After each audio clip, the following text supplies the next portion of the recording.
خانہ کعبہ کو پہاڑوں میں کیوں تعمیر کیا گیا؟ بسم اللہ الرحمن الرحیم۔ السلام علیکم ورحمۃ اللہ وبرکاتہ۔ ایک اور نئی ویڈیو کے ساتھ آپ کا اپنا میزبان قادر بخش کلہوڑو آپ کی خدمت میں حاضر ہے۔ یقیناً تمام تعریفیں اللہ کے لیے ہیں، ہم اس کی تعریف بیان کرتے ہیں اور اسی سے مدد کے طلبگار ہیں۔ میں گواہی دیتا ہوں کہ اللہ کے سوا کوئی معبود برحق نہیں۔ ناظرین، اس دنیا میں کوئی ایسی جگہ نہیں ہے جو خانہ کعبہ کی طرح مقدس اور مرکزی حیثیت رکھتی ہو۔ یہ مقام سعودی عرب میں وادی حجاز میں واقع ہے۔ روزانہ ہزاروں افراد 24 گھنٹے خانہ کعبہ کا طواف کرتے ہیں۔ خانہ کعبہ کی مقدس تصاویر لاکھوں گھروں کی زینت ہیں اور کروڑوں مسلمان اس مقام کو اپنا قبلہ تسلیم کرتے ہوئے اس کی جانب رخ کر کے 5 وقت کی نماز ادا کرتے ہیں۔ خانہ کعبہ اپنی تعمیر کی وجہ سے تاریخ کے آئینے میں انتہائی خاص مقام کا حامل ہے۔ آج کی اس ویڈیو میں ہم خانہ کعبہ کے متعلق چند ایسے حقائق پیش کریں گے جن سے بہت کم لوگ واقف ہیں۔ ہم آپ کو بتائیں گے کہ خانہ کعبہ کی تعمیر کب ہوئی، خانہ کعبہ کی جگہ پر پہلے کیا تھا اور اسی جگہ پر خانہ کعبہ تعمیر کیوں کیا گیا۔ غلاف کعبہ کی دلچسپ 7 رنگوں کی کہانی بھی آپ کو سنائیں گے۔ اس کے علاوہ آپ کو ایک اہم راز بتائیں گے کہ خانہ کعبہ کو پہاڑوں میں کیوں تعمیر کیا گیا۔ غلاف کعبہ کا موجودہ رنگ کالا کن وجوہات کی بنا پر رکھا گیا۔ آپ کو یہ بھی بتائیں گے کہ غلاف کعبہ کی تبدیلی کے بعد پرانے غلافوں کے ساتھ کیا کیا جاتا ہے۔ ویڈیو کو اسکپ مت کیجیے گا اور آخر تک اس ویڈیو کو لازمی دیکھیے گا۔ ناظرین، خانہ کعبہ جس طرح آج ہمیں نظر آتا ہے یہ ویسا نہیں ہے جو حضرت ابراہیم علیہ السلام اور حضرت اسماعیل علیہ السلام کے دور میں دوبارہ تعمیر ہوا تھا۔ وقت کے ساتھ پیش آنے والی قدرتی آفات اور حادثات کی وجہ سے اس کو دوبارہ تعمیر کرنے کی ضرورت پڑتی رہی ہے۔ بے شک ہم سب جانتے ہیں کہ خانہ کعبہ کی دوبارہ تعمیر کا ایک بڑا حصہ نبی کریم صلی اللہ علیہ وآلہ وسلم کی زندگی میں نبوت ملنے سے قبل ممکن ہو چکا تھا۔ یہ وہ وقت تھا جب نبی کریم صلی اللہ علیہ وآلہ وسلم نے ایک بڑی خون ریزی کو اپنی دور اندیشی سے روکا تھا۔ ایک بڑے کپڑے میں حجر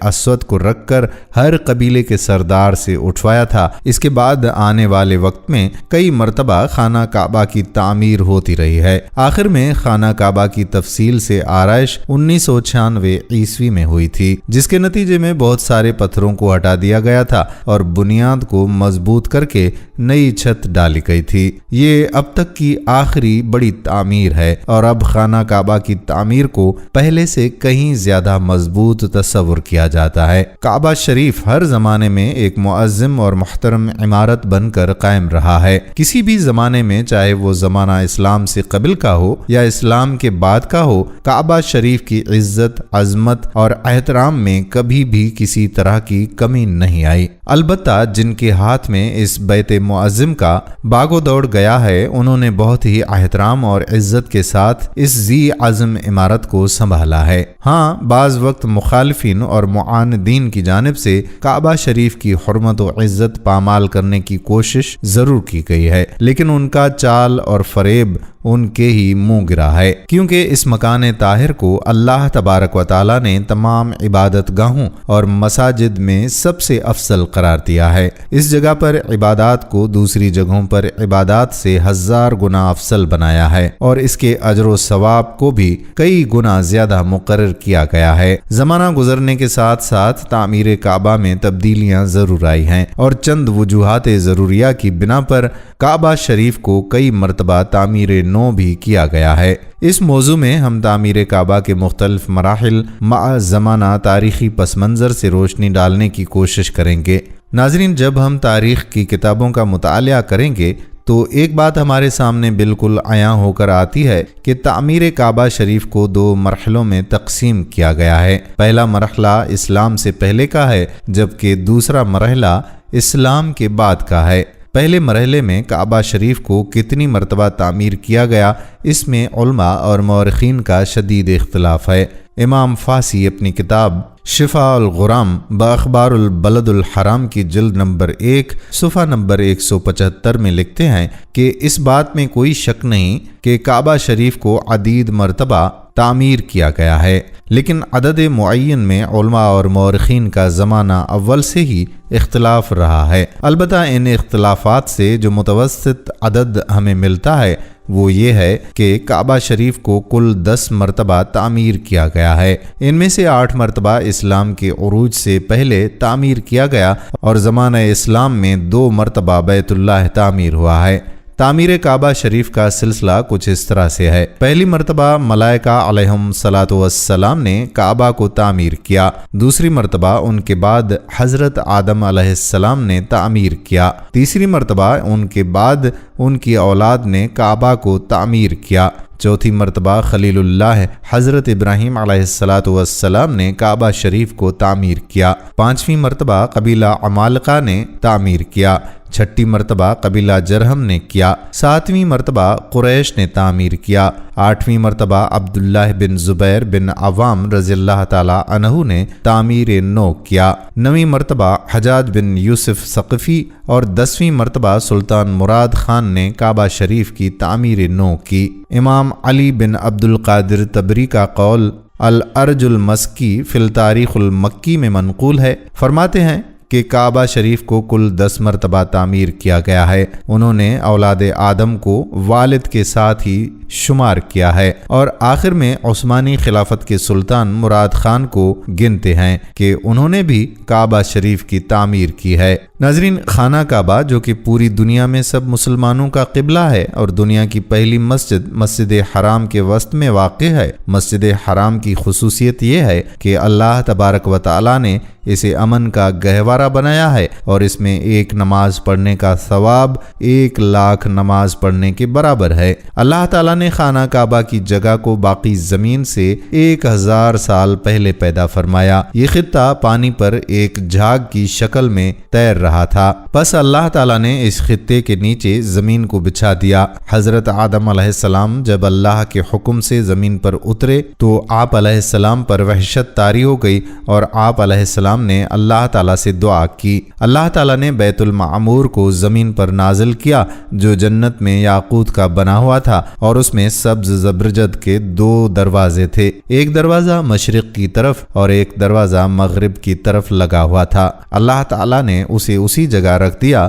جہاں آج خانہ کعبہ موجود ہے۔ اللہ تعالیٰ نے حضرت آدم علیہ السلام کو حکم دیا کہ اس کا اسی طرح طواف کیا جائے جس طرح میرے عرش کے گرد فرشتوں کا طواف کرتے ہوئے دیکھا ہے، اور اس کے پاس اسی طرح سے نماز پڑھا کر جس طرح میرے عرش کے پاس نماز ادا کیا کرتا تھا۔ جب حضرت آدم علیہ السلام ارض ہند سے مکہ مکرمہ کی طرف پیدل روانہ ہوئے تو اللہ تعالیٰ نے ایک فرشتے کو مقرر کر دیا تاکہ حضرت آدم علیہ السلام کی بیت اللہ کی طرف رہنمائی کرے۔ حضرت آدم علیہ السلام نے مناسک حج ادا کیے۔ جب حج سے فارغ ہوئے تو فرشتوں سے ملاقات کی۔ فرشتوں نے کہا کہ اے آدم علیہ السلام، اللہ تعالیٰ آپ کو حج کا بہترین بدلہ عطا فرمائے۔ ہم نے اس گھر یعنی بیت اللہ کا آپ سے 2000 سال پہلے طواف کیا تھا۔ حضرت آدم علیہ السلام نے ارض ہند سے مکہ مکرمہ کی طرف پیدل جا کر 40 مرتبہ حج فرمایا۔ بیت المعمور طوفان نوح تک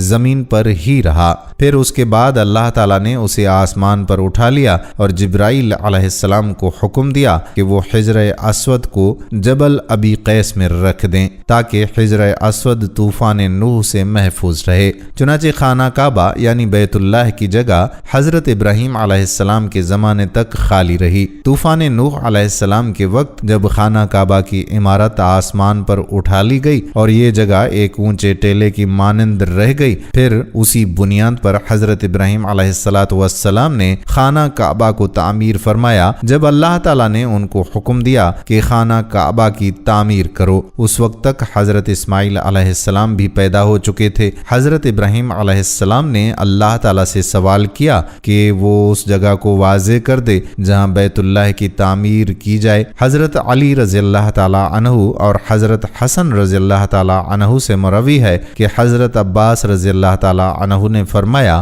کہ اللہ تعالیٰ نے ایک بادل کے ٹکڑے کو خانہ کعبہ کی جگہ کے تعین کے لیے بھیج دیا۔ جب وہ بادل کا ٹکڑا چلا تو حضرت ابراہیم علیہ السلام اس کے سائے میں چلتے رہے، یہاں تک کہ جب مکہ مکرمہ آیا تو بادل کا ٹکڑا بیت اللہ کی جگہ ٹھہر گیا۔ یہاں حضرت ابراہیم علیہ السلام کو آواز دی گئی کہ بادل کے ٹکڑے کے سائے کے نیچے خانہ کعبہ یعنی بیت اللہ کی تعمیر کرو، نہ اس میں کمی کرو اور نہ زیادتی کرو۔ ناظرین، خانہ کعبہ کی جگہ کا تعین اور ظاہر ہونے کے بعد حضرت ابراہیم علیہ السلام نے خانہ کعبہ کی تعمیر شروع کی۔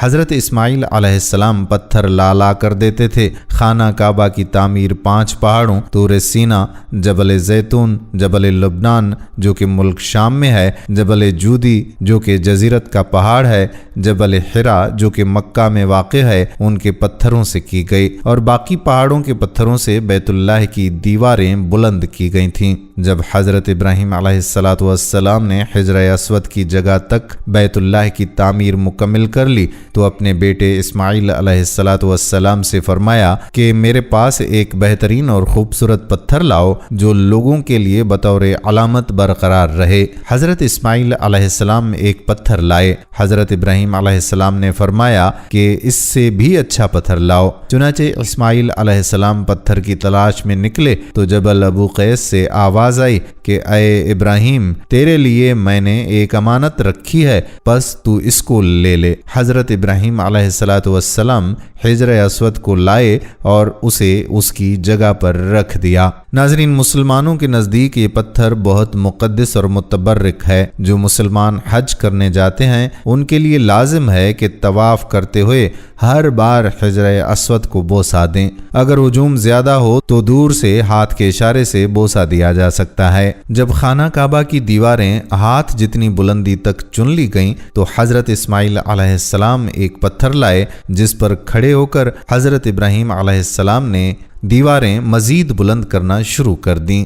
روایت ہے کہ جوں دیوار اونچی ہوتی جاتی تھی یہ پتھر آپ ہی آپ بلند ہوتا جاتا تھا، اور جب حضرت ابراہیم علیہ السلام اس پتھر پر سے اترنا چاہتے تھے تو نیچے ہو جاتا تھا۔ اس پتھر پر حضرت ابراہیم علیہ السلام کے قدموں کے نشانات اول اسلام سے اب تک موجود ہیں۔ یہ پتھر اس زمانے سے حضرت عمر فاروق رضی اللہ تعالی عنہ کے دور خلافت تک کعبے کی دیوار کے ساتھ چپکا رہا۔ پھر اس پتھر کو حضرت عمر فاروق نے خانہ کعبہ سے کچھ دور کر دیا تاکہ طواف کے وقت رکاوٹ نہ بنے، جسے مقام ابراہیم کہا جاتا ہے۔ قول رائج کے مطابق کعبہ شریف کو اسلام سے قبل کل 4 مرتبہ تعمیر کیا گیا ہے۔ اول حضرت ابراہیم علیہ السلام نے تعمیر فرمایا، اور اس کا ذکر ہمیں قرآن و حدیث میں بھی ملتا ہے کہ حضرت آدم علیہ السلام نے خدا تبارک و تعالی کے حکم سے کعبہ شریف کی تعمیر کی۔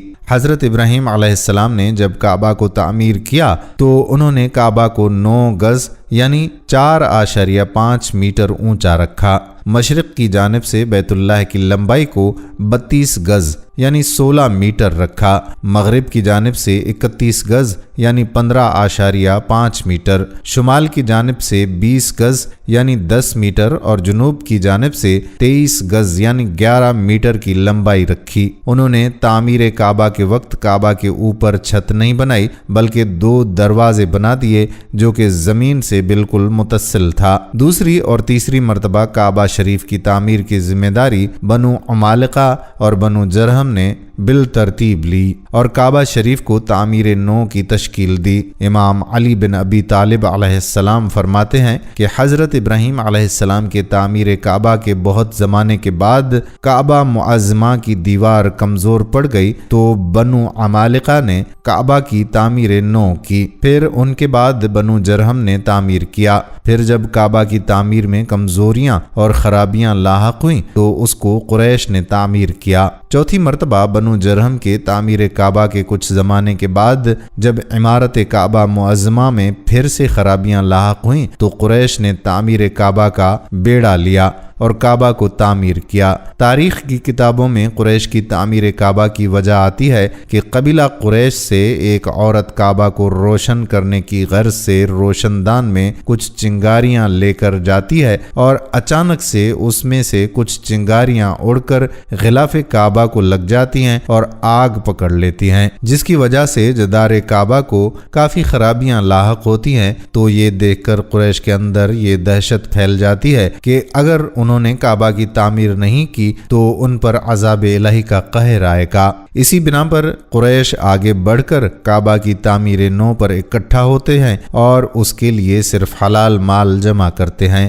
حلال مال اتنے وافر میں جمع نہیں ہوتا ہے کہ کعبہ کو مکمل بنائے ابراہیم کی شکل دے سکیں، اسی لیے انہوں نے حجر اسود کی جانب سے 6 گز اور 1 شبر یعنی 3.23 میٹر کم کر دیتے ہیں اور ایک چھوٹی سی دیوار سے گھیر دیتے ہیں کہ لوگ طواف کے وقت اس کے اندر نہ آ سکیں۔ اہل قریش نے تعمیر کعبہ کے وقت کچھ تبدیلیاں بھی لائی ہیں، جیسا کہ انہوں نے کعبہ کی اونچائی 9 گز یعنی 4.5 میٹر سے 18 گز یعنی کل 9 میٹر تک بڑھایا اور ساتھ ہی کعبہ کے اوپر چھت بھی بڑھا دیا گیا۔ باب غریبی کو بند کر دیا گیا، جبکہ باب شرقی کی اونچائی بھی کچھ زیادہ بڑھاتی گئی۔ اور سب سے اہم بات یہ کہ قریش کا کعبہ کی اس تعمیر نو میں ہمارے پیارے آقا صلی اللہ علیہ وآلہ وسلم بھی شامل تھے۔ عرصہ دراز تک خانہ کعبہ یعنی بیت اللہ اسی طرح سے حضرت ابراہیم علیہ السلام کی تعمیر پر برقرار رہا۔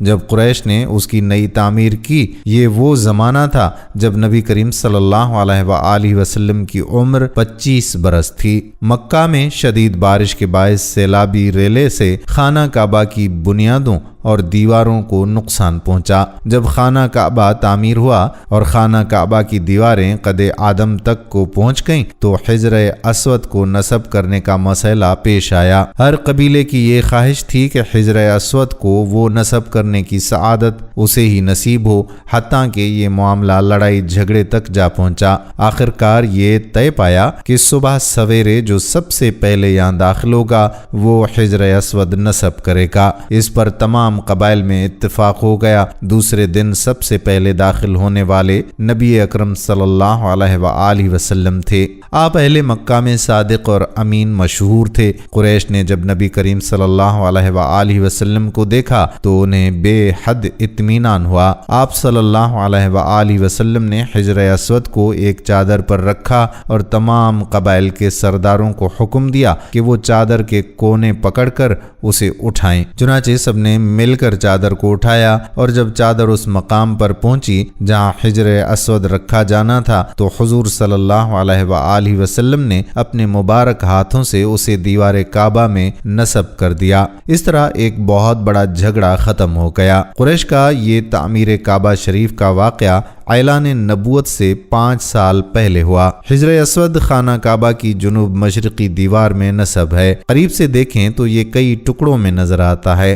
حجر اسود کے بارے میں حضرت عباس رضی اللہ تعالی عنہ کی ایک روایت کے مطابق حجر اسود جنت کا پتھر ہے۔ جس وقت یہ پتھر آیا تھا اس وقت یہ دودھ سے زیادہ سفید تھا، لیکن بنی آدم کے گناہوں نے اسے سیاہ کر دیا۔ تعمیر کعبہ کے دوسرے مرحلے میں کل 3 دور ہیں۔ پہلا دور عبداللہ بن زبیر رضی اللہ تعالی عنہ کا ہے۔ جب اموی خلافت کا تخت امیر معاویہ کے بعد ان کے بیٹے یزید کو ملا تو اس نے سن 64 ہجری میں حسین بن نمیر کی قیادت میں حجاز میں عبداللہ بن زبیر رضی اللہ تعالی عنہ کا تختہ پلٹنے کے لیے ایک بڑی فوج کو بھیجا۔ عبداللہ بن زبیر رضی اللہ تعالی عنہ کا تختہ پلٹ کر پورے حجاز کو خلافت اموی کے تحت شامل کرنے کے لیے یزید لعین کی فوج نے مکہ کا محاصرہ کیا اور یہ محاصرہ کئی دنوں تک جاری رہا۔ محاصرے کے دوران حسین بن نمیر نے منجنیق اور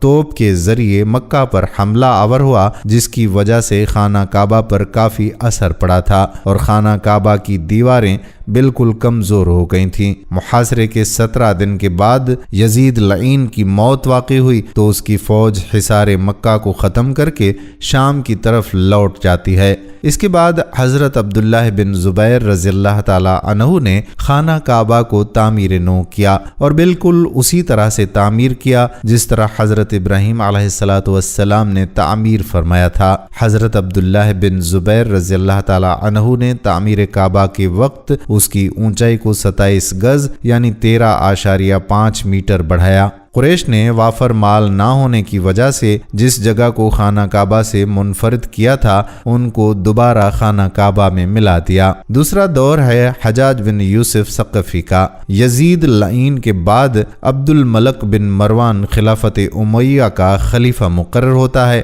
عبد الملک بن مروان حجاج بن یوسف ثقفی کی قیادت میں ایک بڑی فوج کو تشکیل دیتا ہے اور انہیں مکہ مکرمہ کی طرف روانہ کرتا ہے تاکہ عبداللہ بن زبیر کے تخت کو پلٹ سکیں۔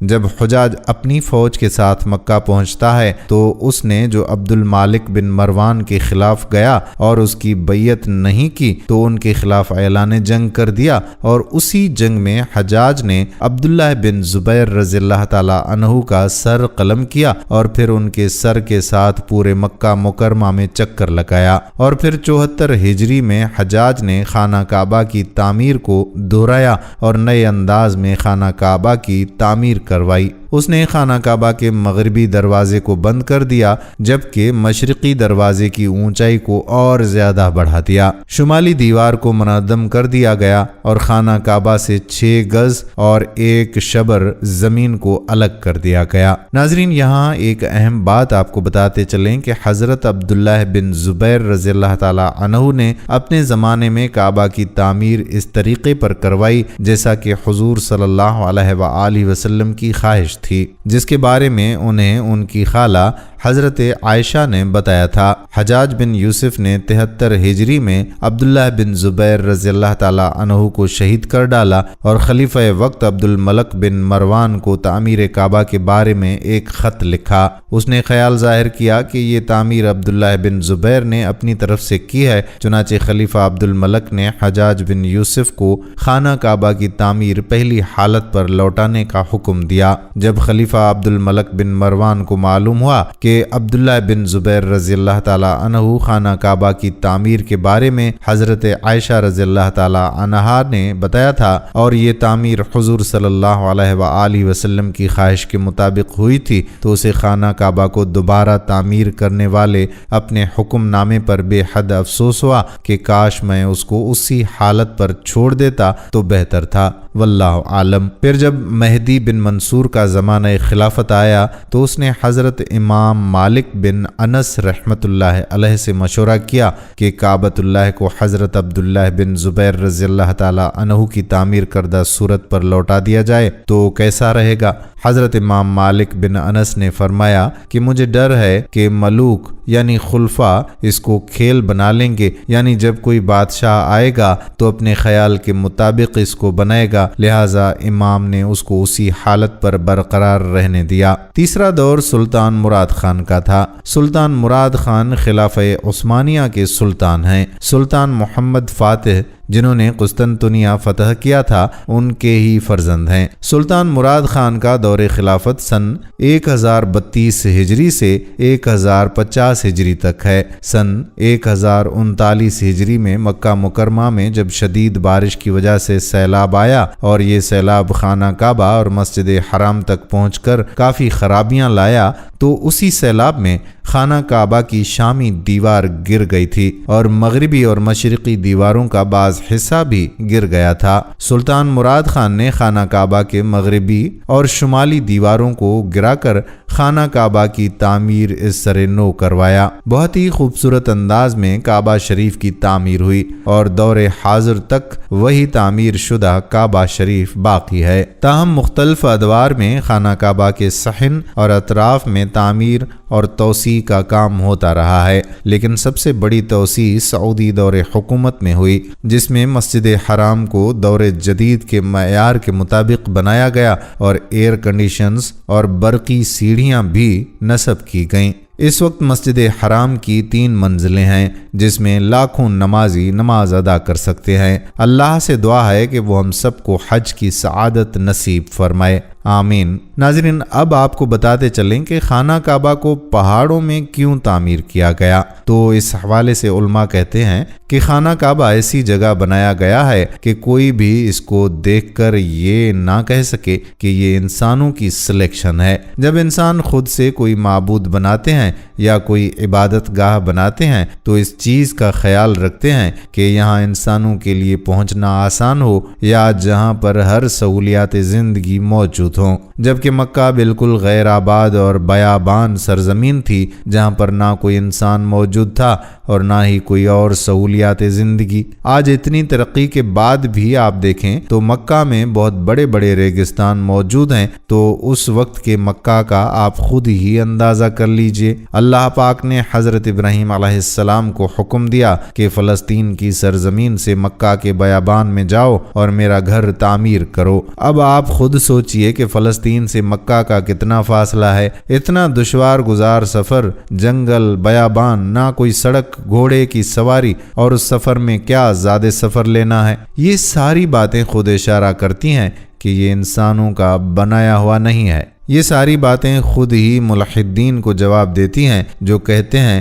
کہ یہ ایک خود ساختہ عمارت ہے۔ اگر یہ ایک خود ساختہ تعمیر کی گئی عمارت ہوتی تو یوں پہاڑوں کے درمیان نہ بنائی گئی ہوتی۔ اس کو پہاڑوں کے درمیان تعمیر کرنے کے پیچھے یہی راز ہے کہ آنے والے دور کا انسان سمجھ سکے کہ یہ انسانوں کا بنایا گیا نہیں ہے، بلکہ اللہ پاک نے خود اسے اپنی مرضی سے اتنی پسند کی جگہ پر تعمیر کروایا ہے۔ ناظرین، اگر کعبہ کے رنگ کی بات کی جائے تو ہم لوگوں نے خانہ کعبہ کو ہمیشہ کالے رنگ کی کسوہ اور سونے کے دھاگوں میں دیکھنے کی ایسی عادت ڈالی ہوئی ہے کہ ہم اس کو کسی اور رنگ میں تصور بھی نہیں کر سکتے۔ یہ روایت عباسد یعنی جن کے گھر کا رنگ کالا تھا ان کے دور سے چلی آ رہی ہے، لیکن اس سے قبل خانہ کعبہ مختلف رنگ کے غلاف سے ڈھکا رہتا تھا۔ ان رنگوں میں ہرا، لال اور سفید رنگ شامل ہیں۔ فتح مکہ کے وقت نبی کریم صلی اللہ علیہ وآلہ وسلم کو خانہ کعبہ کی چابیاں دی گئی تھیں،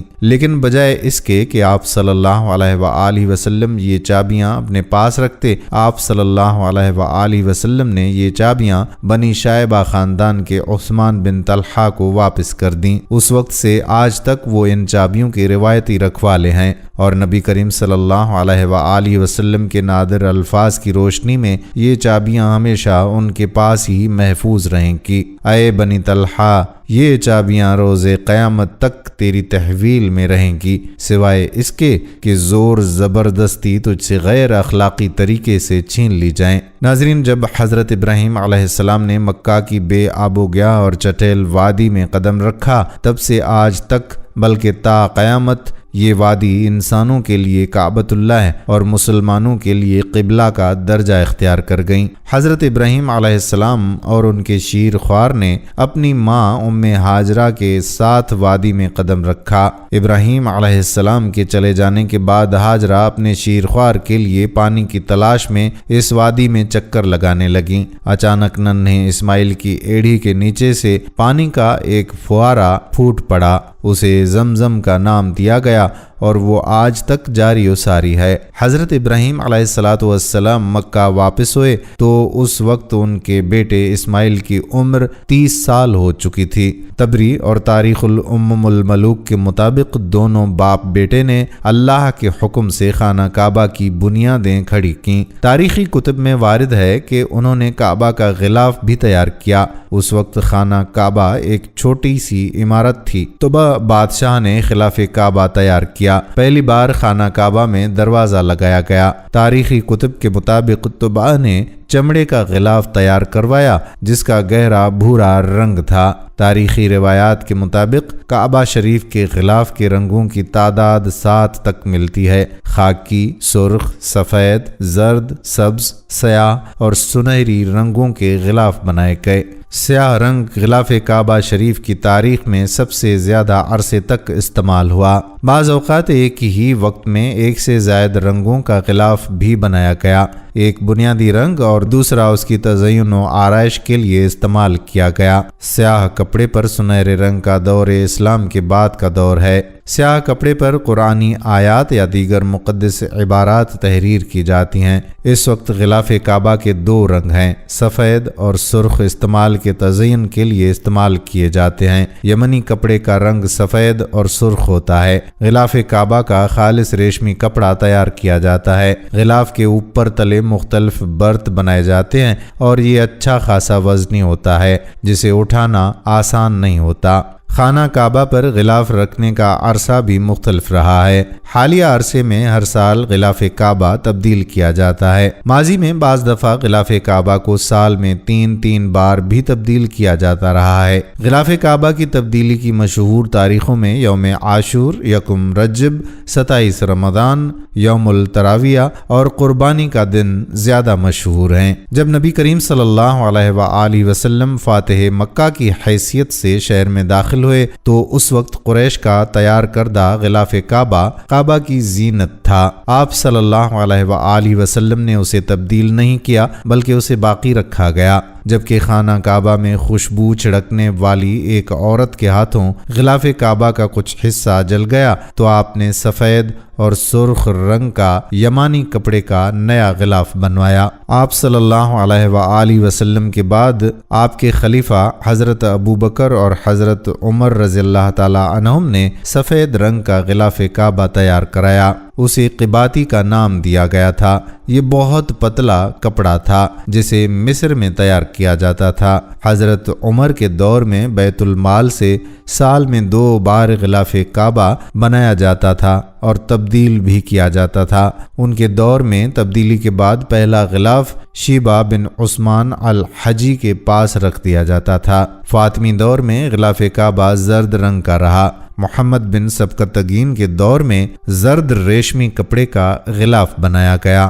عباسی خلیفہ ناصر نے سبز ریشم اور اس کے بعد سیاہ ریشم استعمال کیا جو آج تک جاری ہے۔ سعودی عرب میں غلاف کعبہ کے لیے کارخانے کے قیام کے بعد اس کا ریشم اور دیگر تمام ضروری اشیاء وہیں تیار کی جاتی ہیں۔ غلاف کعبہ کو آیات قرآنی سے سنہرے پانی کے ساتھ مزین کیا جاتا ہے۔ سنہرے رنگ پر سیاہ رنگ غالب ہے مگر یہ دونوں حصے خالص ریشمی کپڑے سے تیار کیے جاتے ہیں، تاہم غلاف کعبہ کا اندرونی حصہ سبز یا سفید کپڑے سے تیار کیا جاتا ہے اور اس کی تبدیلی یوم عرفہ کو عمل میں لائی جاتی ہے۔ پرانے غلاف کعبہ کو حرم مکی کے قریب موجود میوزیم میں رکھا جاتا ہے یا تحفے کے طور پر کسی دوسرے مسلمان ملک کو دے دیا جاتا ہے۔ محفوظ رکھنے کے لیے اتارے جانے والے غلاف کو کھول کر اس کے حصے الگ الگ کیے جاتے ہیں۔ پہلے خانہ کعبہ ہفتے میں 2 مرتبہ عوام کے لیے کھولا ہوتا تھا اور کوئی بھی خانہ کعبہ کے اندر داخل ہو کر